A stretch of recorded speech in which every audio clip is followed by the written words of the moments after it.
ये आपका कहना है कि 2024 में जो नए एक्ट में जो अमेंडमेंट किया जा रहा है उसके लिए हाय तौबा क्यों मचा? जी हाँ, बिल्कुल। देखिए, इस बिल में बहुत सारी चीज़ें ऐसी हैं जो ट्रांसपेरेंट हैं और सबसे पहले ये मेरी अपनी सोच समझ है कि किसी भी कानून में तब्दीली करने के लिए या ऐड करने के लिए या घटाने के लिए जिस समाज के लिए वो कानून है जो प्रभावित करता है उसको कहीं ना कहीं उसमें अवेयरनेस होना चाहिए, उसकी पहले जागरूकता होनी चाहिए, उसके फ़ायदे नुकसान को बताना चाहिए, तब जो है सदन में बिल आना चाहिए। इससे जो जो कन्फ्यूज़न है वो कन्फ्यूज़न कम से कम हो। ये बात सही है कि इस बिल में इसमें 44 जो है बदलाव।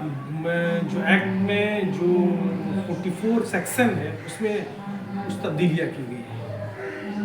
तो ये कहना मुनासिब नहीं है कि सामने पूरे कानून में जितनी चीज़ें हैं सब बुराई है या सब अच्छा है। इसमें पार्टिकुलर जो है कुछ चीज़ें अच्छी भी हैं, बहुत सारी चीज़ें इस पे बुरी भी हैं। सर, इसका मतलब कि जो नए जो बिल जो संसद में पेश किए जाएंगे या अमेंडमेंट करके पेश किए जाएंगे, आपने बोला कि समय समय पर इसमें बदलाव होने की ज़रूरत होती है और हर चीज़ में बदलाव की ज़रूरत है। हमारा संविधान बना तब कुछ और था, धीरे धीरे अमेंडमेंट होकर उसमें बदलाव होते रहे। तो अमेंडमेंट बिल में भी बदलाव समय समय पर होने की ज़रूरत है। तो क्या अभी जो बदलाव हो रहे हैं क्या आप इसके पक्ष में है, ये होना ज़रूरी था या सिर्फ ये पॉलिटिकल मतलब कि एंगल या पॉलिटिकल बेनिफिट्स के लिए कहे कि ये बदलाव किया जा रहा है? देखिए, एक चीज़, जब ये मामले अभी सदन में है, जेपीसी में है, तभी हुआ नहीं। जी अभी बिल आया है और ये जॉइंट पार्लियामेंट्री कमेटी में है। जॉइंट पार्लियामेंट्री कमेटी जो है हर स्टेट में जा कर के उस समाज में जो इस वक्फ बोर्ड से रिलेटेड सामाजिक स्टॉक होल्डर है जिससे इनको फ़ायदे और नुकसान हैं उनसे वो बात कर रहे हैं। तो ये लगभग लोगों को पता है कि एक्ट में जो अमेंडमेंट की बात है जो आया है वही पास नहीं है, जी, वो तो है ये प्रोसेस में। प्रोसेस में। इसमें बहुत सारी चीज़ें जो है जो आने वाले वक्त में सामाजिक ताने बाने में कहीं ना कहीं दुश्वारियाँ करनी होगी और प्रशासन को भी उसको इम्प्लीमेंट कराने में दिक्कत होगी। उस पहलू पर भी हम चाहेंगे कि हम लोगों ने पहले भी अपनी बातों को रखा है और इसलिए कि इस समाज में जो ये प्रॉपर्टी है इनके बुजुर्गों ने अपनी मर्जी से अपनी प्रॉपर्टी को अल्लाह के नाम पर डोनेट किया है। तो इसलिए जिसको डोनेट करने का जो डॉक्यूमेंट्स होता है उसको वफनामा करते हैं, ठीक है। तो वाकिफ ने जिसने वफ़ किया उसके वफनामे कि किस मकसद से किया, गरीब के लिए किया, मिस्कीन के लिए किया, यतीम के लिए किया, एजुकेशन पे किया, बेवा औरतों के लिए किया, तो वो जो उनकी सोच थी जो अपनी मर्जी कमा करके मेहनत करके अपनी मिल्कियत को जो वफ़ किया वो किसी कीमत पर उसको ख़त्म नहीं किया जा सकता है। सर, मीडिया हाउसेज में एक और सवाल चलती है कि जैसे वक्फ बोर्ड के पास भारत में सबसे ज़्यादा तीसरे नंबर पर संपत्ति, सबसे ज़्यादा रेलवे के पास है लगभग 33 लाख एकड़ और सेना के पास 17 लाख एकड़ और वक्फ बोर्ड के पास 9.4 लाख एकड़। तो वक्फ बोर्ड के पास जो इतनी प्रॉपर्टी आई है वो जब बंटवारा हुआ था हिंदुस्तान और पाकिस्तान का, तो उस समय जो पाकिस्तान वाले साइड से बहुत सारे लोग पाकिस्तान चले गए थे, मतलब कि इंडिया के लोग, तो वो है ना वक्फ मतलब कि वो करके चले गए। तो इसका जो मतलब कि नुकसान ये हुआ कि जो लोग पाकिस्तान से यहाँ आए तो सरकार उनको बसाने में उनको दिक्कत हुई कि ये तो वक्फ करके चले गए थे, वक्फ बोर्ड के पास ज़मीन चली गई और बाकी ज़मीन ही नहीं थी कि मतलब कि जो लोग वहाँ से आए उनको बसाया जाए।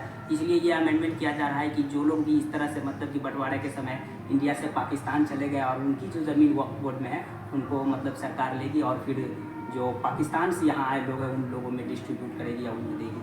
क्या देखिए, एक चीज़ समझिए, इसमें छोटे छोटे अमेंडमेंट है, इसका जो मूल ढांचा है उसमें कोई परिवर्तन नहीं है। इस पर आपको हम साफ करते चले कि सरकार या बोर्ड ये सुपरवाइजरी अथॉरिटी है, ये सुपरवाइजरी अथॉरिटी है। ये जब ये सारी चीज़ों को जब बिल में है ही नहीं तो उस पर हम लोगों को चर्चा नहीं करना है। बिल में अगर ये बात होती तो हम लोग उस पर बात करते। मीडिया हाउस में काफ़ी ज़्यादा ये डिबेट का विषय रहा। एक चीज़ सबसे बड़ा बेसिक चीज़ को ये आप समझ लीजिए कि बोर्ड भी उसकी सुरक्षा के लिए, उसके संवर्धन के लिए, उसके विकास के लिए ही बना है और सरकार का भी काम ही है। जैसे बिहार में इस तरह के बहुत सारे काम हैं।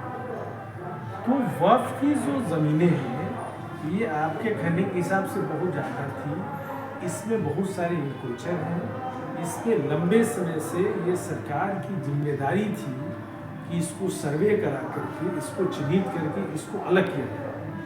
लेकिन किसी भी वजह से आज़ादी के बाद हिंदुस्तान में कहीं भी वक्फ का सर्वे सिस्टमेटिक ढंग से नहीं शुरू हुआ, फिर बंद हो गया। तो इसलिए इसके जो जिम्मेदार हैं वो जिन लोगों ने वक्फ किया और जिनके लिए किया, उसके लिए हम लोगों को उम्मीद है कि जो स्टॉक होल्डर हैं उनको इस इंसाफ हो और जो चीज़ें उनके फ़ायदे के लिए हैं। ये प्रॉपर्टी जब वक्फ हो गई तो पब्लिक प्रॉपर्टी है, तो इसके जो फ़ायदे हैं, जो इसके बेनिफिशरी हैं, उस पर इसका जोर होना चाहिए। हमको अफसोस होता है कहीं का बोर्ड हो, ये बातें तो बहुत अच्छी अच्छी होती हैं, जो हमारी समझ से जो इसका इनकम है और जो इसका खर्च है, इसका जो लेखा जोखा है वो ट्रांसपेरेंट तरीके से हमको ये नहीं लगता है कि हो पाता है। तो आप हमको एक चीज़ बताइए, इसके जिम्मेदार कौन लोग हैं? वक्फ बोर्ड में इसके जिम्मेदार भाई मुतवल्ली मुसलमान, चेयरमैन मुसलमान, वहाँ के मेंबर मुसलमान, सेक्रेटरी मुसलमान, उसके बाद भी आप फलाही काम नहीं कर पा रहे हैं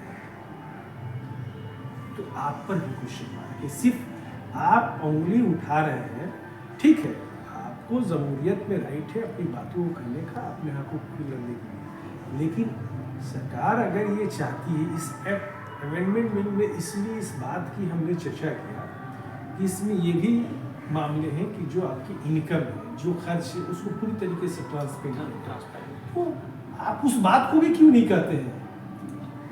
सर इसमें एक बात को लेकर सबसे ज़्यादा विरोध होता है, वो ये कि इस जो वक्फ बोर्ड के नए संशोधन बिल, इसमें जो मेंबर के रूप में 2 नॉन मुस्लिम मेंबर को भी शायद अपॉइंटमेंट या नॉमिनेट करने की बात करी गई। तो ये मतलब कि जब वक्फ मतलब मुसलमानों की प्रॉपर्टी जो अल्लाह के नाम से दान किया जाता है, तो इसमें मतलब कि अदर कास्ट के लोग की क्या ज़रूरत है कि सरकार नॉन मुस्लिम को यहाँ मतलब एक मेंबर बनाने की बात कर रही है? देखिए एक चीज़ तो इसीलिए तो ज्वाइंट पार्लियामेंट्री कमेटी में गया है ना, इसीलिए 13 तारीख को ज्वाइंट पार्लियामेंट्री कमेटी की टीम भी बिहार आ रही है। बिहार आ रही थी। तो ये बात तो हमारे समाज के लोग लगातार है, अगर हमसे भी पूछेंगे तो हम ये बात कहेंगे कि जो ये सिस्टम है, उस सिस्टम के बारे में जो हमारे गैर मुस्लिम भाई हैं उनको किसी तरह की कोई जानकारी नहीं है, उनको कोई लेना देना नहीं है, इसलिए उनके वजह से बिना वजह समाज में तरह तरह की बातें हुई। ऑलरेडी सरकार के वहाँ 2 IAS अफसर हैं, एक मेंबर की हैसियत से, एक सेक्रेटरी की हैसियत से। तो मुझे ये लगता है कि इसकी कोई ज़रूरत नहीं है। ऑलरेडी प्रशासन में आपके सारे लोग इन्वॉल्व हैं, सारी चीज़ें आपके देख रेख में हैं, तो जैसे आप किसी थर्ड पार्टी को डालेंगे तो समाज में तरह तरह की बात होगी और इससे जो है, इससे जो समाज के ताने बाने में कहीं ना कहीं फर्क है। सर यानी इसका मतलब कि जो संशोधन हो रहे हैं इससे आप सहमत है, क्योंकि ट्रांसपेरेंसी इसमें आना चाहिए, आप कहने का मतलब। लेकिन ये जो अदर थर्ड पार्टी को जो इन्वॉल्व किया जा रहा है, इस बात से आप मतलब कि इत्तेफाक रखते हैं? नहीं, देखिए इसमें 44 पॉइंट है, हम आपको सहमत असहमत की बात नहीं कर रहे हैं। मेरा ये बात कहना है कि मुझे जो तजुर्बा है, मेरा ये कहना है कि इन सारी चीज़ों से हमें ये लगता है कि नुकसान होगा, इसकी ज़रूरत है नहीं। अच्छा। ठीक है, इसमें कुछ चीज़ें जैसे अगर हमको ये कहे कि आपके घर का इनकम 20 लाख रुपया है सालाना और कोई दूसरा फैमिली मेंबर कहे कि आप इस खर्च को दिखाई कैसे है कि 200 करोड़ रुपया सालाना रेवेन्यू आता है इसके पास, वक्फ बोर्ड के पास हर साल 200 करोड़। देखिए, सवाल तो आपके माध्यम से, मीडिया के माध्यम से लगातार आ रहे हैं। एक बात और छन करके आई थी, हमसे कुछ दानिश्वर लोग बैठे हुए थे, तो हमको कहा कि भाई ये एक चीज़ आप बताइए, एक महावीर मंदिर है, जिस महावीर कृष्ण संस्थान चल रहा है, आपके इतने सारे इनकम जनरेट है, आपका कुछ नहीं दिखता है। हम कह नहीं होता है, लेकिन कुछ मामलों में तो हमको अपनी जिम्मेदारी को तो निभाना पड़ेगा। हम अपने जगह को तो इस्तेमाल, कानून, ये भारत सरकार का कानून है, इसमें अगर गलती मुसलमान करे तो उसकी भी कार्रवाई होगी। ऐसा नहीं है कि वक्फ के जमीन को मुसलमान को कोई कब्जा करने का राइट, उसका मिसयूज़ करने का राइट, उसके जो पैसे हैं, जो मुतवल्ली को इस पर FIR करने का मामला है, एक्ट में प्रोविजन है। ये तो ऐसी कोई बात नहीं है। ये पूरी तरीके से ये प्रॉपर्टी सरकार की निगरानी में है और देखरेख में है, और ये हमारी समझ है कि प्रॉपर्टी को ज़्यादा से ज़्यादा कानून के दायरे में, जो वक्फ कानून है, उसमें स्कूल, कॉलेज, मदरसे, जिस तरह की ज़रूरत है उसका बेहतर इस्तेमाल होना चाहिए। आप इस्तेमाल नहीं कर रहे हैं छोटे छोटे से मामले में, तो आप पर भी एक क्वेश्चन मार्क है। आपका कहने का मतलब कि मेरे ऊपर भी एक क्वेश्चन। सर, मीडिया हाउसेज में हमने भी सवाल देखे हैं कि 2013 में जो वक्फ के कानून थे, जो संशोधित होकर बने थे, उसके बाद वक्फ बोर्ड के पास इतनी पावर आ गई थी कि वो किसी भी ज़मीन को कह सकते थे कि हमारे पास वक्फ बोर्ड, ये वक्फ की ज़मीन है। अब जो उस ज़मीन के जो मतलब मालिक है, या उस ज़मीन को जो पहले से वो कब्जे में है, उनको साबित करना पड़ेगा ट्रिब्यूनल में कि ये मेरी ज़मीन है, ना कि वक्फ बोर्ड को साबित करना पड़ेगा कि ये मेरी है। ये पूरी तरीके से ये बात देंगे, इससे पूरी तरीके से हम सहमत नहीं। वक्फ बोर्ड किसी प्रॉपर्टी को ये नहीं कह सकता है कि वो मेरी प्रॉपर्टी है, जब तक उसके पास कोई ऐसे लीगल डॉक्यूमेंट्स नहीं हो जो ये साबित करे कि वक्फ की प्रॉपर्टी है, तब तक नहीं। वक्फ बोर्ड को कोई राइट ये कहने का नहीं कि किसी प्रॉपर्टी को कह सकता है। एक दो चीजें हैं, ये एक कई बार हम मीडिया के माध्यम से इस मामले को हम साफ करते चले हैं कि देखिए, वक्फ दो ही सूरत में वो कह सकता है। एक तो वफनामे के माध्यम से उसके पास प्रॉपर्टी 100 साल पहले, 150 साल पहले, 50 साल पहले रजिस्टर्ड हुई, क्योंकि 1948 में बोर्ड बना, 72 साल पहले। लेकिन वक्फ तो 300, 400, 500 साल पहले है, उसके दस्तावेज है। दूसरी बात कि 104 ये कहता है कि कोई भी धार्मिक स्थल, मुस्लिम धार्मिक स्थल, चाहे वो मस्जिद हो, ममारा हो, दरगाह हो, करबला हो, कब्रिस्तान हो, खानका हो, ये सो मोटो वक्फ है, वक्फ बाय यूजर है। आज तक बिहार में मैंने नहीं सुना है कि किसी प्रॉपर्टी को वक्फ बोर्ड ने कहा कि मेरी प्रॉपर्टी है। हाँ, वक्फ की प्रॉपर्टी का सर्वे या जनरल सर्वे नहीं होने की वजह से ये कंफ्यूजन है। लोग गलत प्रॉपर्टी खरीद लेते हैं, उसका मोटेशन करा लेते हैं, तो उनको ये बात समझ में आती है कि मेरी। कभी भी टाइटल होल्डर जब जमीन को बेचेगा, खरीदेगा, तभी वक्फ ऑलवेज वक्फ की प्रॉपर्टी को किसी भी कीमत पर बेचा खरीदा नहीं जा सकता। सवाल ये भी है कि सर, मुस्लिम संगठन इसका इस इतने बड़े लेवल पर विरोध क्यों करे? चाहे आप असदुद्दीन अवैसी साहब को देख लीजिए, या जमीयत उलमा हिंद के जो मतलब सेक्रेटरी है या अध्यक्ष है, सभी ने इस पर मतलब ऑल इंडिया लेवल पर आह्वान किया कि आप लोग बाहर निकलिए और इसका विरोध कीजिए, क्योंकि हमारी मस्जिदें सुरक्षित नहीं रहेगी, हमारे मदरसे सुरक्षित नहीं रहेंगे अगर अभी हम लोग बाहर नहीं निकले तो। देखिए, उस पर मेरा कोई कमेंट नहीं है। जमहूरियत में किसी भी चीज़ को अपने तौर तरीके से, अपने प्लेटफॉर्म से अपनी बातों को आप रख सकते हैं, ठीक है। दूसरा मामला है कि उसका लीगल पहलू ये है कि ये बात सही है कि इस एक्ट में कुछ चीज़ें ऐसी हैं जिसको आपको प्रूफ करना पड़ेगा। जैसे हम आपको बताते चले कि कोई भी कब्रिस्तान, तो कब्रिस्तान के लिए ज़मीन हमारे बुजुर्गों ने लिया, उसका कोई टैक्स नहीं दिया गया, तो उसको 100 साधारण कर दिया गया, बिहार सरकार को दिया गया, तो उस पर कन्फ्यूज़न क्रिएट हो जाता है। उसको पूरी तरीके से क्लिस्टर करना चाहिए कि जो आपकी धार्मिक संस्थाएं हैं, आपके मजहब से जुड़ी हुई है, आपके शरीयत से जुड़ी हुई है, जिस प्रॉपर्टी का वफनामा है, उसको हम छेड़छाड़ नहीं करेंगे। तो थोड़ा स्पष्ट हो जाएगा कि भाई इन सारी चीज़ों को हम किसी भी कीमत पर छेड़छाड़ नहीं करेंगे, ये अच्छी बात है। लेकिन अगर वफ़ बिना वजह किसी कोई भी वफ़ बोर्ड या किसी भी प्रॉपर्टी को अगर वो वफ़ करता है, उसके लिए न्यायिक प्रक्रिया है, उसके ऊपर कड़ी से कड़ी कार्रवाई होनी चाहिए।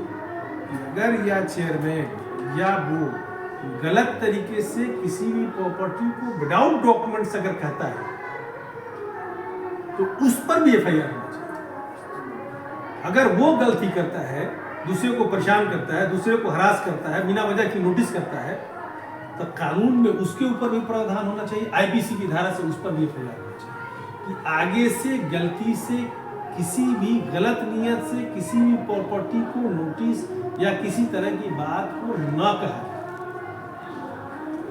सर मतलब कि ये नया जो वक्फ संशोधन बिल है, क्या ये फंडामेंटल राइट का भी वायलेंस करता है?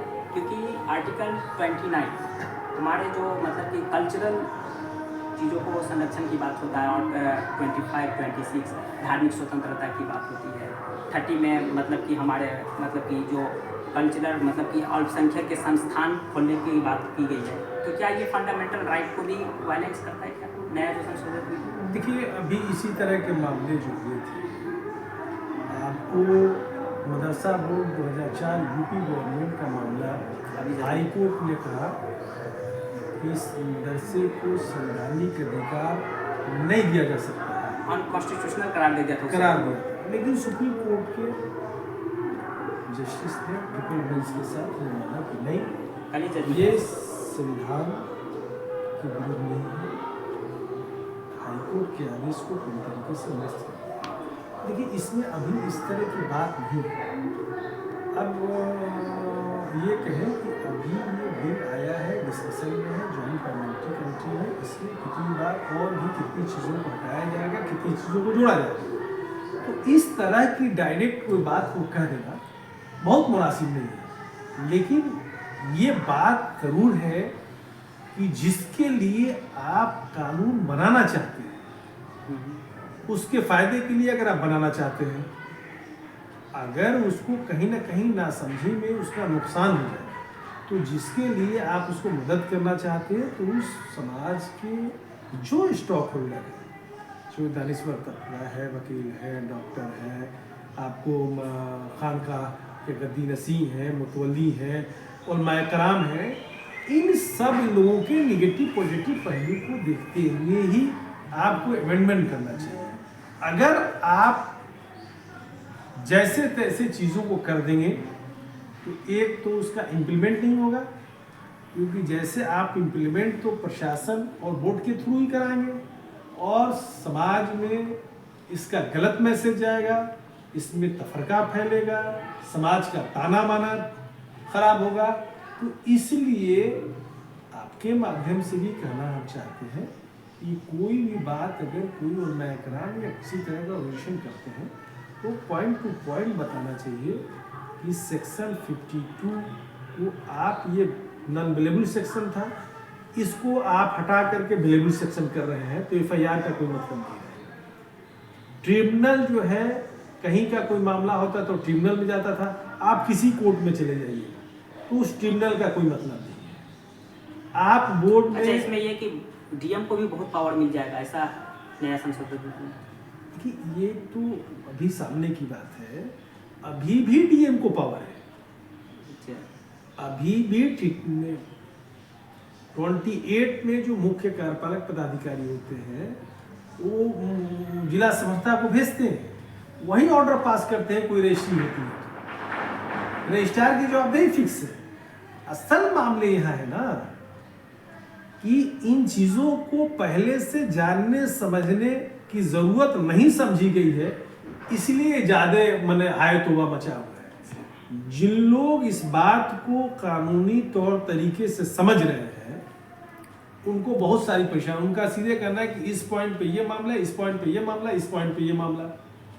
तो आप एकदम सिरे से किसी को आप खारिज नहीं कर सकते।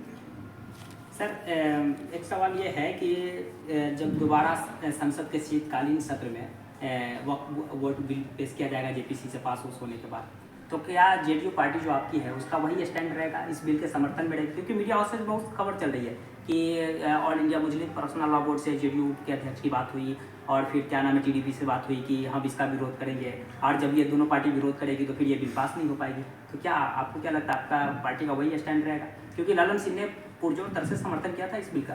देखिए, एक चीज़ पहले हमारी बात समझिए, जब इस बिल एक्ट को आप 72 साल में नहीं समझ पाए तो आप ऐसे सांसद को कहते हैं जिनको इनसे बिल से कभी वास्ता नहीं रहा। तो मेरा ये कहना है कि ये समीक्षा करके ज्वाइंट पार्लियामेंट्री कमेटी से जाएगा, उसके बाद से जब बिल आएगा उसके बाद ये बात कही जा सकती है। और ये आपको नट से में क्लियर करते हैं कि जो बिहार के मुख्यमंत्री हैं, आप चाहे सीए का मामला हो, एनआरसी का मामला हो, उनका सदन में बिहार में क्या रोल रहा है और उन्होंने कैसे यहाँ सीए में आपकी पार्टी ने समर्थन किया था संसद में सीए का, अगर समर्थन नहीं करती तो ये राज्यसभा में बिल गिर जाता। नहीं, हमारी बात आप पहले समझिए। देखिए, एक्चुअली होता है ना, सियासत में बहुत सारी चीज़ें होती है कि एक आदमी की जवाबदेही को आप फिक्स नहीं कर सकते। तो कोई भी मान लिया जाए कि थोड़ी सी आपसे गलती हो भी गई, एक छोटी सी मिसाल दे रहे हैं, तो हम उसके बाद क्या किया, ये एक एक चीज़ को आप पहले बात को थोड़ी सी समझने की कोशिश कीजिए। नीतीश कुमार जी ने इस बिल पे भी लगातार इस बात को कहा है कि कभी भी हम मुसलमानों के साथ या किसी के साथ नाइंसाफ़ी नहीं करें। ठीक है, मामले यहाँ है कि जो किया उसको आप नहीं देख रहे हैं, क्या होगा आप पहले से माइंड मेकअप किए हुए हैं। जब चीज़ें समीक्षा होकर के आएगी तो हमारे उसके लिए ऑथराइज पार्टी नेतृत्व है, हम लोगों ने अपनी बात को पार्टी प्लेटफॉर्म पर भी इस बात को कहा है और एक एक बात पे डिस्कशन हुआ है कि जो 44 अमेंडमेंट है और ये मैक्सिमम चीज़ें जो है, इससे ये प्रॉब्लम होगा, इससे ये प्रॉब्लम होगा, इससे ये प्रॉब्लम होगा, इससे ये होगा, ये चीज़ें इसमें अच्छी है, ये चीज़ें इसमें अच्छी है, ये चीज़ें इसमें अच्छी है। ये हम नहीं कह सकते कि बिना सोचे समझे एक जिम्मेदार पद पे होने के नाते हम कोई ऐसी बात नहीं करेंगे जिससे जब आप लीगल तरीके से उसको देखेंगे उसमें आपको डिफरेंस है। सर, संसद में ललन सिंह के बयान से आप कितना सहमत हैं? ऑलरेडी ज्वाइंट पार्लियामेंट्री कमेटी में इसको जाने की जरूरत नहीं पड़ी। और दूसरी बात, आप 72 साल में इस बिल को नहीं समझता, वक्फ एक्ट को नहीं समझता, वक्फ बोर्ड को नहीं समझ पाए और एक गैर मुस्लिम सांसद नेता से आप उनको समझने या बोलने की बात कर रहे हैं।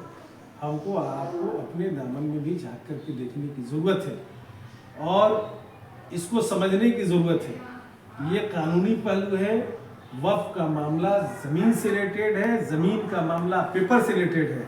आपके हो हल्ला करने की ज़रूरत नहीं है। हम आपसे अपील करेंगे कि कम से कम वक्तों में आवाम से आपके माध्यम से अपील करेंगे कि जितनी आपकी मसाजिद है, बारगाह हैं, दरगाह हैं, करबला है, कब्रिस्तान है, वफनामा, जितनी चीज़ें वक्फ से रिलेटेड है, ज़मीन से रिलेटेड है, उसका डॉक्यूमेंट्स आप रखें और जो कानून है, जो लीगल तरीके हैं, उसका इस्तेमाल करें। एक एक चीज़ आपकी जो थी, एक एक चीज़ें हासिल करें, इसमें कोई शक शुबे की बात नहीं। तो आज हम लोगों के बीच शिया वक्फ बोर्ड के चेयरमैन थे, जिनसे हम वक्फ संशोधन बिल जो 2024 है इस पर विस्तार से जानने की कोशिश किए। जानकारी आपको पसंद आई तो प्लीज़ वीडियो को लाइक कर दीजिएगा।